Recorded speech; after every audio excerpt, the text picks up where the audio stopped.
ഞങ്ങൾ കിഴക്ക് അവൻ്റെ നക്ഷത്രം കണ്ട് അവനെ ആരാധിക്കുവാൻ വന്നിരിക്കുകയാണ്. ലൂക്ക 2-ാം അധ്യായം 2-ാം വാക്യം. കിഴക്കിനും നക്ഷത്രത്തിനും ക്രിസ്തുജനനവുമായി അഭേദ്യമായ ബന്ധമുണ്ട്.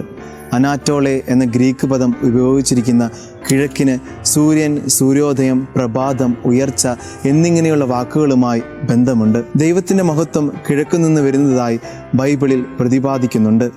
വരാനിരിക്കുന്ന രാജാവിനെ ഉദയനക്ഷത്രമായി സംഖ്യ 24:17 പറയുന്നു. യേശു വരാനിരിക്കുന്ന രാജാവാണെന്ന് പ്രകൃതി പ്രഘോഷിക്കുകയാണ് നക്ഷത്രം പ്രത്യക്ഷപ്പെടുന്നതിലൂടെ. ദൈവത്തിൻ്റെ ശ്രേഷ്ഠമായ സൃഷ്ടവസ്തുക്കളിൽ ഒന്നാണ് നക്ഷത്രങ്ങൾ.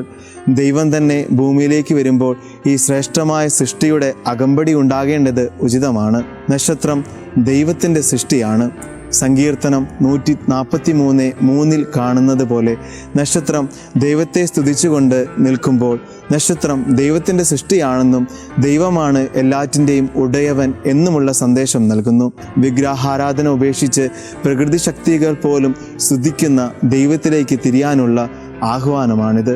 പ്രിയപ്പെട്ടവരെ, പ്രകൃതി പോലും വിരൽ ചൂണ്ടുന്നത് രക്ഷകനിലേക്കാണ്. അതിനാൽ ഹൃദയപൂർവ്വം നമുക്ക് അവിടുത്തെ ജനനത്തിനായി ഒരുങ്ങാം.